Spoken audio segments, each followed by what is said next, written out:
याद आ गया विरासत की गल करते हैं कि 2018 की गल है। मैं उदों कैम्ब्रिज यूनीवर्सिटी विजिटिंग साइंटिस्ट काम करता सीगा ते एक दिन सवेर वेले मैं अपने सुभाव मुताबक सवेरे सैर करदे रनिंग कर रहा सी कैम्ब्रिज दी सड़कों के उत्ते। अग्गों एक गोरा आया बजुर्ग, उहदी उम्र अंदाजन मेरा ख्याल 90 साल के किते अगड़ पिछड़, तो वह दूरों ही मैनू देख के बड़ी सोहनी उन्हें समाइल दत्ती तो मेरे को लंघिया, बड़ा ही सत्कार दे के झुक के मेरे को लंघ गया। तो जो मेरे को लंघिया मैं पिछा मुड़ के देखा, मैं शायद मैनू जानता हो तो रुकूगा। वो बजुर्ग ने कुछ नहीं देखा तो गाहां लंघ तुरिया। मैं बड़ा हैरान भी यार ये बंदा बड़ा सत्कार दे के लंघिया तो है कौन सी। नैक्सट डे फिर उही भाना वरतिया। ਉਹ ਬਜ਼ੁਰਗ ਗੋਰਾ ਫਿਰ ਆਇਆ ਤੇ ਉਹਨੇ ਮੈਨੂੰ ਉਸੇ ਥਾਂ ਤੇ ਅਸੀਂ ਮਿਲੇ ਉਹਦੇ ਅੱਗੇ ਪਿੱਛੇ ਤੇ ਉਹਨੇ ਫਿਰ ਉਦਾਂ ਦਾ ਹੀ ਬੜੀ ਮਿੱਠੀ ਸਮਾਈਲ ਤੇ ਬੜਾ ਝੁੱਕ ਕੇ ਲੰਘਿਆ। ਇਹ ਕੰਮ 3-4 ਦਿਨ ਚੱਲਦਾ ਰਿਹਾ। ਉਦੋਂ ਬਾਅਦ ਸੰਡੇ ਆ ਗਿਆ ਤੇ ਮੈਂ ਉਦਣ ਕੀ ਕੀਤਾ, ਮੈਂ ਫਿਰ ਜਦੋਂ ਉਹ ਬਜ਼ੁਰਗ ਸਾਹਮਣੇ ਭੱਜਿਆ ਆ ਰਿਹਾ ਸੀ ਨਾ, ਮੈਂ ਉਹਦੇ ਸਾਹਮਣੇ ਆਏ ਕਰਕੇ ਖੜ ਗਿਆ। मैं कि अज नूं रोक ही लईए भरा, तू इन्ना प्यार सत्कार दिंदा, नमस्कार करके जाना। तो ये कहानी है कि मैं तेनों पछाण नहीं पा रहा, 4-5 दिन हो गए तो तू कौन है, तो अपना की साडा कोई संबंध है, साडी कोई जान पहचान है। मैं हथ करके खड़ गया, उन्हें आके अपने हथ मेरे जोर दी मारे, कहंदा चीयर्स, बड़ा खुश। तो मैं कहा sir if you have some time I want to sit with you. सो कहता I am free, totally free. जिवें डॉक्टर कंग बोलते ने उहदी आवाज़ वांगू, ये भी उत्थे पढ़े ने, इन्हां दी आवाज़ बड़ा ठरम्मा ते सहज जिहा इदां दी आवाज़ कर टोटली फ्री। असीं वो कैमरे दी सड़कां ते बगीचे साइड ते बैठ गए। मैं तुहानूं गल दसणी चाहुंदा, बड़ियां लंमियां गल्लां कीतियां, मैनूं समा नहीं मिल रहा। मैं उहदे उत्ते भावें एक छोटा किताबचा ही लिख देवां, बड़ा कुछ मैनूं उत्तों सिੱਖਣ ਨੂੰ मिलिਆ, पर मैं सिर्फ एक गल तुहाडे नाल साझी करनी है। पहला सवाल मैं किया, मैं क्या सर तुसीं मैनूं रोज़ सल्यूट करके सलाम करके लंघदे हो, कारण की है? I don't salute you, I salute your turban. I have read the history of turban. I have great salute for Guru Gobind Singh, turban of गुरु गोबिंद सिंह। कमाल दी गल, कई गल्लां होईयां। दूजा सवाल, मैं क्या सर मैं कैम्ब्रिज विच पढ़ाउणा 3 महीने हो गए मैनूं इत्थे काम करदे। मैं आई एम हाईली इंप्रैसड। ਤੁਹਾਡੇ ਚੋਂ ਬਹੁਤ ਸਾਡੇ ਡਾਕਟਰ ਔਲਖ ਨੇ, ਡਾਕਟਰ ਗੁਰਸ਼ਰਨ ਸਿੰਘ ਮੰਚ ਤੇ ਬੈਠੇ ਆ, ਦੁਨੀਆ 'ਚ ਇਹਨਾਂ ਨੇ ਕੰਮ ਕੀਤਾ। ਡਾਕਟਰ ਇੰਦਰਜੀਤ ਸਿੰਘ ਬੜੇ ਵੱਡੇ ਵਿਗਿਆਨੀ ਨੇ, ਪਤਾ ਨਹੀਂ ਕਿੱਥੇ ਕਿੱਥੇ ਜਾ ਕੇ ਇਹਨਾਂ ਨੇ ਕੰਮ ਕੀਤਾ। ਮੈਂ ਕਿਹਾ ਯਾਰ ਥੋੜ੍ਹਾ ਕੈਂਬਰਿਜ ਦਾ ਪੜ੍ਹਾਈ ਦਾ, ਐਜੂਕੇਸ਼ਨ ਦਾ, ਡਿਸਿਪਲਨ ਦਾ, ਪ੍ਰੋਫੈਸਰਾਂ ਦਾ, ਸਟੂਡੈਂਟਸ ਦਾ ਜਿਹੜਾ ਡਿਸਿਪਲਨ ਹੈ, ਆਈ ਐਮ ਹਾਈਲੀ ਇੰਪਰੈਸਡ। ਮੈਂ ਕਿਹਾ ਤੁਸੀਂ ਇਹ ਬਣਾਇਆ ਕਿਵੇਂ, ਮੈਨੂੰ ਇਹ ਸਮਝਾਓ। ਮੈਂ ਹਰ ਗੱਲ ਨੂੰ ਆਪਣੀ PhD ਨਾਲ ਰਿਲੇਟ ਕਰਦਾ ਕਿ ਇੱਥੋਂ ਕੰਮ ਕਰਕੇ ਜਦੋਂ ਮੈਂ PhD ਵੀ ਜਾਊਂਗਾ ਉੱਥੇ ਕੋਈ ਜੇ ਮੇਰੇ ਵੱਸ 'ਚ ਹੋਇਆ ਤਾਂ ਮੈਂ ਇੱਦਾਂ ਦਾ ਮਾਹੌਲ ਤਿਆਰ ਕਰੂੰਗਾ। पर मैनू दसो तुसीं ये कीता किवें है ते मैं कुछ सीख सकां। मेरा सवाल करन दी देर सी प्यार वाले, मैनू वो वक्त नहीं भुलदा, अज तक नहीं भुलदा। मेरी जिंदगी का बहुत अहम समा है। उहदियां अखां दे विचों मैं तुप के डिगदे थल्ले देखे। एकदम उन्हें अपनियां अखां साफ कीतियां। मैं कहा सर मैं कुछ गलत कह दिता तुहानूं? मैं सिर्फ ये पूछा तुसीं कैम्ब्रिज का इन्ना वधिया माहौल किवें तैयार किया? मैं अपने PhD भी चाहुंदा इदां दा माहौल उत्थे क्यों नहीं? तुसीं ये कित्थों लिया? अखां साफ करके कहंदा सॉरी सॉरी। 3 बार उन्हें sorry sorry sorry sorry. Our ancestors betrayed you mister Singh, we borrowed it from Punjab. My goodness, मेरे पैरों थल्लों जमीन निकली। मेरे चेहरे तो मेरी जुबान नहीं चल रही थी, पर मेरे चेहरे पे सवाल सन, who borrowed, when borrowed, how borrowed. उस गोरे ने सब कुछ पढ़ लिया। Doctor Singh I know what you are going to ask me. The story starts from 1809। Sir Metcalfe was at Amritsar to sign the first treaty with Maharaja Ranjit Singh. उन्हें अपनी गाथा अंग्रेजी भी सुनाई। मैं तुहानूं उड़था करके सुणाउणा, उहदी अपनी जुबान च गल सोहणी कही जाती है। कहता गल 1809 की है। मैटकैलफ अमृतसर उतरिया, अमृतसर पहुंचया, रणजीत सिंह नाल एक संधि करने वास्ते। पहली संधि ब्रिटेन ते इंडिया, ब्रिटेन ते पंजाब दी। इंडिया तो उस वेले एक वखरा देश सी ना, पंजाब एक वखरा देश सी। कहते उस संधि दे विच लगभग 7 दिन वो अमृतसर रहा ते कुछ दिन उन्हें लाहौर भी बतीत किए। ते वो 3 गल्लां उत्थों उन्हें सिखियां ते वो उन्हें पार्लीमेंट, ब्रिटिश पार्लीमेंट में जाके मैटकैलफ ने कही। कहता उत्थों एक कहानी शुरू हुई। पहली गल मैटकैलफ ने कही, कहता भी मैं पंजाब च देख के आया भी हर पिंड दे विच, सत्थां दे विच, स्कूलों के विहड़ियां विच घड़ियां लगियां ने, सूरजी घड़ियां। कहता उदों इंग्लैंड दे विच घड़ियां दा रिवाज नहीं सीगा। ਕਹਿੰਦਾ ਤੁਹਾਡਾ ਇੱਕ ਗੋਲਡਨ ਟੈਂਪਲ ਹੈ, ਉਹਦੇ ਵਿੱਚ ਟਾਈਮ ਦੇ ਹਿਸਾਬ ਨਾਲ ਮਿਊਜ਼ਿਕ ਦੀਆਂ ਮੈਲੋਡੀ ਚੇਂਜ ਹੁੰਦੀਆਂ ਨੇ, ਵੱਖਰੇ ਰਾਗ ਗਾਏ ਜਾਂਦੇ ਨੇ, ਘੜੀਆਂ ਸੂਰਜੀ ਲੱਗੀ ਹੋਈ ਹੈ ਉੱਤੇ। ਆਪਾਂ ਅੱਜ ਵੀ ਦੇਖਦੇ ਹਾਂ ਪ੍ਰਕਰਮਾਂ ਦੇ ਖੱਬੇ ਹੱਥ ਭਾਈ ਇੱਕ ਕਾਰੀਗਰ ਸੀ ਲਹਿਣਾ ਸਿੰਘ, ਕਾਰੀਗਰ ਕਿਉਂ ਅਸੀਂ ਉਹਨੂੰ ਇੰਜੀਨੀਅਰ ਕਹਿੰਦੇ ਹਾਂ, ਇੰਜੀਨੀਅਰ ਲਹਿਣਾ ਸਿੰਘ, ਜਿਹਨੇ ਉਹ ਘੜੀ ਉਦੋਂ ਬਣਾਈ ਤੇ ਅੱਜ ਤੱਕ ਉਹ ਸੁਸ਼ੋਭਿਤ ਹੈ ਪ੍ਰਕਰਮਾਂ ਦੇ ਖੱਬੇ ਹੱਥ।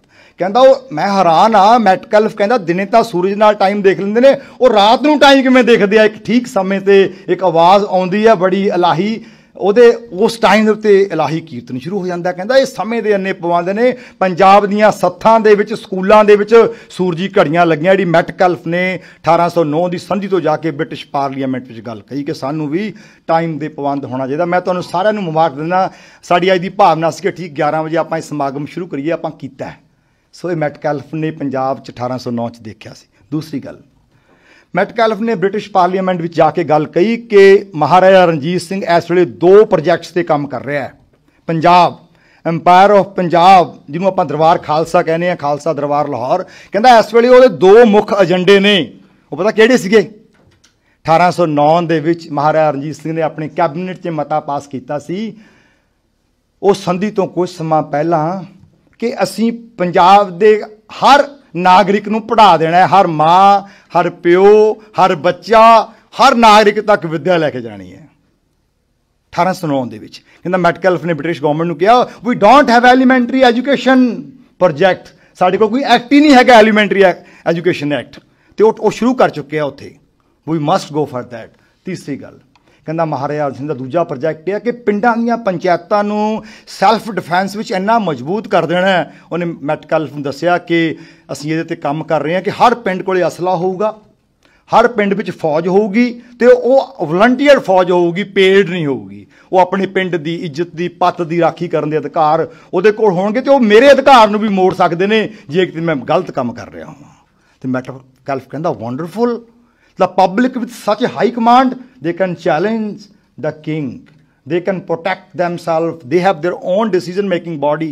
ਕਹਿੰਦਾ we don't have such kind of structure in Britain, we must think of that। ਕਹਿੰਦਾ ਇਹ 3 ਗੱਲਾਂ ਉਹਨੇ ਕਹੀਆਂ, ਤੇ ਕਹਿੰਦਾ sorry, ਕਹਿੰਦਾ you started this work in 1809, ਕਹਿੰਦਾ our records speak that by 1830 entire Punjab ਸਾਰਿਆਂ ਵਿੱਚ ਇੰਨੀ ਵਿੱਦਿਆ 100% ਦੇ ਲਗਭਗ 1830 ਦਾ ਡਾਟਾ ਦੱਸਦਾ ਕਿ ਪੰਜਾਬ ਵਿੱਚ ਹਰ ਬਜ਼ੁਰਗ, ਔਰਤ, ਮਾਂ, ਬਾਪ, ਨੌਜਵਾਨ, ਬੱਚਾ ਪੜ੍ਹ ਚੁੱਕਿਆ ਸੀ। ਤੇ ਕਹਿੰਦਾ ਸਾਡੀ ਬ੍ਰਿਟਿਸ਼ ਪਾਰਲੀਮੈਂਟ ਵਿੱਚ 1870 ਵਿੱਚ ਇਹ ਐਕਟ ਆਇਆ, ਵਿਲੀਅਮ ਫੋਸਟਰ ਨੇ, ਜਿਹਨੂੰ ਐਲੀਮੈਂਟਰੀ ਐਜੂਕੇਸ਼ਨ ਐਕਟ ਕਹਿੰਦੇ ਨੇ। ਅਸੀਂ 1870 ਦੇ ਵਿੱਚ ਸੋਚਿਆ ਕਿ ਹੁਣ ਸਾਰੇ ਅੰਗਰੇਜ਼ ਜਿਹੜੇ ਬੱਚੇ ਉਹਨੂੰ ਪੜ੍ਹਾ ਲਈਏ, ਕਿਉਂਕਿ ਪਹਿਲਾਂ ਅਸੀਂ ਕਲੋਨੀਆਂ ਬਣਾਉਣ 'ਤੇ ਲੱਗੇ ਹੋਏ ਸੀ, ਆਪਣੀਆਂ ਦੱਬ ਲਈਏ ਲੋਕਾਂ ਨੂੰ ਜਾ ਕੇ ਆਪਾਂ। ਕਹਿੰਦਾ ਤੁਸੀਂ 1830 'ਚ ਇਹ ਕੰਮ ਕਰ ਲਿਆ ਸੀ। ਉਹ ਜਿਉਂ ਗੱਲ ਸੁਣਾਈ ਜਾ ਰਿਹਾ ਸੀ ਮੇਰੇ ਰੌਂਗਟੇ ਖੜੇ ਹੋ ਰਹੇ ਸੀ, ਮੈਨੂੰ ਨਹੀਂ ਸੀ ਪਤਾ ਇਹ ਸਾਰੀਆਂ ਗੱਲਾਂ ਦਾ। ਮੈਂ ਆਪਣੇ ਆਪ ਨੂੰ ਸਮਝਦਾ ਸੀ ਮੈਂ ਬਹੁਤ ਪੜ੍ਹਦਾ, ਪਰ ਮੈਨੂੰ ਇਹ ਕਿਤੇ ਮੈਨੂੰ ਪੜ੍ਹਨ ਨੂੰ ਨਹੀਂ ਸੀ ਮਿਲਿਆ। ਫਿਰ ਕਹਿੰਦਾ ਅਸੀਂ 1849 ਦੇ ਵਿੱਚ ਥੋੜ੍ਹਾ ਪੰਜਾਬ ਨੂੰ ਦੱਬ ਲਿਆ। ਪਹਿਲਾ ਕੰਮ ਅਸੀਂ ਕੀ ਕੀਤਾ? ਕਹਿੰਦਾ ਅਸੀਂ ਕਿੰਗਸ ਕਾਲਜ ਲੰਡਨ ਦਾ ਇੱਕ ਪ੍ਰੋਫੈਸਰ GW ਲੈਟਨਰ, ਉਹਨੂੰ ਈਸਟ ਇੰਡੀਆ ਕੰਪਨੀ ਨੇ ਅਪਰੋਚ ਕੀਤਾ ਕਿ ਪੰਜਾਬ ਦੇ ਐਜੂਕੇਸ਼ਨ ਸਿਸਟਮ ਨੂੰ ਖਤਮ ਕਰਨਾ, ਵੀ ਨੀਡ ਯੂਰ ਹੈਲਪ। ਉਹ ਬੰਦਾ ਸੀ ਡਾਕਟਰ ਲੈਟਨਰ, ਜਿਹੜਾ 50 ਭਾਸ਼ਾਵਾਂ ਪਾਣੀ ਵਾਂਗੂ ਬੋਲਦਾ ਸੀ। ਆਪਾਂ ਨੂੰ 4 ਤੋਂ ਵੱਧ ਨਹੀਂ ਆਉਂਦੀਆਂ ਹੁੰਦੀਆਂ, ਉਹ ਆਮ ਤੌਰ 'ਤੇ 3 ਹੀ ਆਉਂਦੀਆਂ ਹੁੰਦੀਆਂ। ਜਿਹੜਾ 50 ਭਾਸ਼ਾਵਾਂ ਪਾਣੀ ਵਾਂਗੂ ਬੋਲਦਾ ਸੀ, ਉਹਨੂੰ ਪੁੱਛਿਆ ਈਸਟ ਇੰਡੀਆ ਕੰਪਨੀ ਨੇ ਕਿ ਪੰਜਾਬ ਦਾ ਐਜੂਕੇਸ਼ਨ ਸਿਸਟਮ ਖਤਮ ਕਰਨਾ ਹੈ, ਕਿੰਨਾ ਸਮਾਂ ਲਏਗਾ, ਕਿੰਨੇ ਪੈਸੇ ਲਏਗਾ? ਕਹਿੰਦਾ ਮੈਨੂੰ ਜਾ ਕੇ ਦੇਖ ਤੇ ਲੈਣ ਦਿਓ ਹੈ ਕੀ ਹੈ।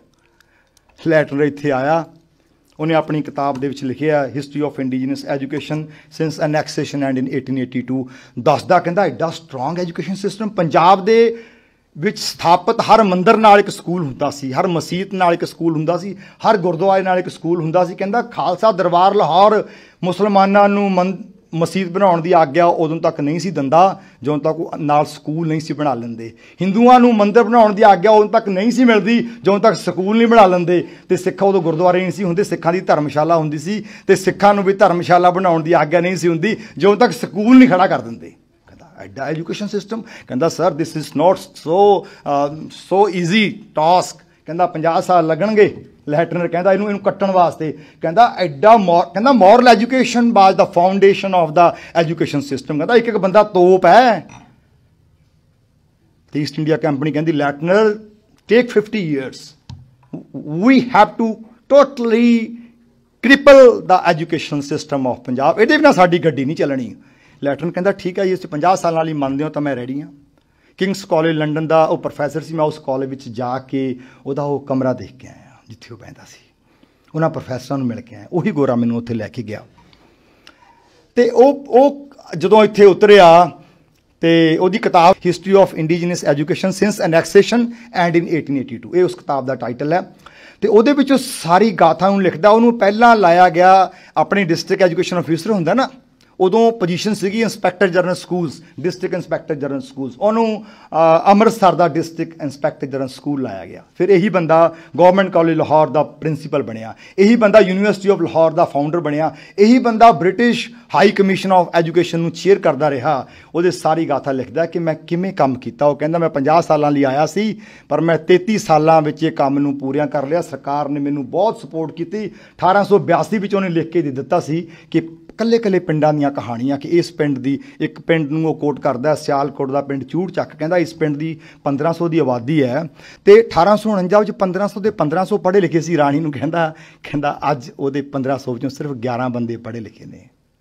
ਖੁਸ਼ ਆ ਮੇਰੇ ਕੰਮ ਤੋਂ। ਆਈ ਵਰਕਡ ਫਾਰ 33 ਈਅਰਸ। ਧੰਨਵਾਦ ਕਰਦਾ ਕਿ ਤੁਸੀਂ 1858 'ਚ ਮੇਰੀ ਬਹੁਤ ਮਦਦ ਕੀਤੀ। ਜਦੋਂ ਮੈਂ ਤੁਹਾਨੂੰ ਕਿਹਾ ਸੀਗਾ ਪੰਜਾਬ ਦੇ ਘਰ ਘਰ ਵਿੱਚੋਂ ਮੈਨੂੰ ਫੌਜ ਚਾਹੀਦੀ ਹੈ, ਕਾਹਦੇ ਵਾਸਤੇ? ਇਹ ਇੱਕ ਡਾਕੂਮੈਂਟ ਹੈ ਜਿਹੜਾ ਬ੍ਰਿਟਿਸ਼ ਗਵਰਨਮੈਂਟ ਦਾ ਇੱਕ ਆਰਡਰ ਹੋਇਆ ਸੀ ਕਿ ਪੰਜਾਬੀਆਂ ਦੇ ਘਰਾਂ ਦੇ ਵਿੱਚ ਅਸਲਾ ਆ, ਬੰਦੂਕਾਂ ਨੇ, ਗੰਡਾਸੇ ਨੇ, ਕਿਰਪਾਨਾਂ ਨੇ, ਸਰਕਾਰ ਨੂੰ ਜਮ੍ਹਾਂ ਕਰਾ ਦਿਓ। ਸਰਕਾਰ ਪ੍ਰਤੀ ਸ਼ਸਤਰ 3 ਆਨੇ ਦੇਊਗੀ, ਅਤੇ ਜਿਨ੍ਹਾਂ ਦੇ ਘਰਾਂ 'ਚ ਕੈਦੇ ਨੇ ਪ੍ਰਤੀ ਕੈਦਾ 6 ਆਨਾ ਦੇਊਗੀ, ਜਮ੍ਹਾਂ ਕਰਾ ਦਿਓ। ਕੈਦੇ ਦਾ ਮੁੱਲ 6 ਆਨੇ। ਉਹਨੇ ਧੰਨਵਾਦ ਕੀਤਾ, ਤੁਸੀਂ ਮੇਰੀ ਹੈਲਪ ਕੀਤੀ। ਕਹਿੰਦਾ ਪੰਜਾਬ ਦੇ ਇੱਕ ਪਿੰਡ ਦਾ ਇੱਕ ਘਰ ਦੀ ਤਲਾਸ਼ੀ ਲੈ ਕੇ ਉਹ ਕੈਦੇ ਇਕੱਠੇ ਕੀਤੇ ਗਏ ਅਤੇ ਸਾੜ ਦਿੱਤੇ ਗਏ। ਮੈਂ ਬੜੀ ਤੀਬਰਤਾ ਨਾਲ, ਬੜੀ ਜਿਗਿਆਸਾ ਨਾਲ ਉਹਨੂੰ ਸੁਣ ਰਿਹਾ ਸੀ। ਮੈਨੂੰ ਯਾਦ ਆ ਮੇਰੇ ਮੱਥੇ 'ਤੇ ਤਰੇੜੀਆਂ ਆ ਰਹੀਆਂ ਸਨ ਜਦੋਂ ਮੈਨੂੰ ਸਭ ਕੁਝ ਸੁਣਾ ਰਿਹਾ ਸੀ। ਮੈਂ ਸਵਾਲ ਕੀਤਾ, ਮੈਂ ਕਿਹਾ ਸਰ ਉਹਨਾਂ ਕੈਦਿਆਂ ਵਿੱਚ ਇਹੋ ਜਿਹਾ ਕੀ ਸੀ ਕਿ ਤੁਹਾਨੂੰ ਉਹਦਾ ਮੁੱਲ 6 ਆਨੇ ਰੱਖਣਾ ਪੈ ਗਿਆ? ਕਹਿੰਦਾ doctor Singh, those primers were based on your Guru Granth Sahib. The vocabulary was from Shri Guru Granth Sahib. Those primers were attaching each and every children, whether in the Muslim schools, Sikh schools, Hindu schools, to Guru Granth Sahib, because Guru Granth Sahib is a source of positivity. ਉਹ ਕੈਦਿਆਂ ਨੂੰ ਸਾੜਿਆ ਤੇ ਉਹ ਗੱਲਾਂ ਸੁਣਾ ਰਿਹਾ ਸੀ। ਮੈਂ ਕਿਹਾ ਹੋਰ? ਕਹਿੰਦਾ ਜਿਹੜਾ ਤੁਹਾਡਾ ਉਹ ਸਿਸਟਮ ਸੀਗਾ ਨਾ, ਤੁਹਾਡੀ ਇਕੋਨਮੀ ਸੀਗੀ, ਉਹ ਇੰਨੀ ਸਟਰੋਂਗ ਸੀਗੀ।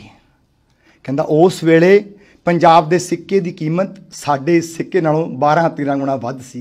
ਇਸੇ ਕਰਕੇ ਯੂਰਪ ਦੇ ਲੋਕ ਤੁਹਾਡੇ ਉੱਥੇ ਜਾ ਕੇ ਨੌਕਰੀਆਂ ਕਰਦੇ ਸੀ, ਤਰਸਦੇ ਸੀ ਕਿ ਖਾਲਸਾ ਦਰਬਾਰ ਵਿੱਚ ਸਾਨੂੰ ਨੌਕਰੀ ਮਿਲ ਜਾਵੇ। ਇਹ ਕੀ ਸੀਗਾ? ਵਾਟ ਵਾਜ ਦਿਸ? ਐਡੀ ਸਾਡੀ ਸਟਰੋਂਗ ਇਕੋਨਮੀ, ਐਡਾ ਸਾਡਾ ਜ਼ਬਰਦਸਤ ਢਾਂਚਾ। ਅਤੇ ਪਿਆਰ ਵਾਲਿਓ, ਆਪਣੀ ਵਿਰਾਸਤ ਦੇ ਉੱਤੇ ਮਾਣ ਕਰੀਏ, ਅਸੀਂ ਉਹਨੂੰ ਮੁੜ ਸੁਰਜੀਤ ਕਰਨਾ ਹੈ। ਮੈਨੂੰ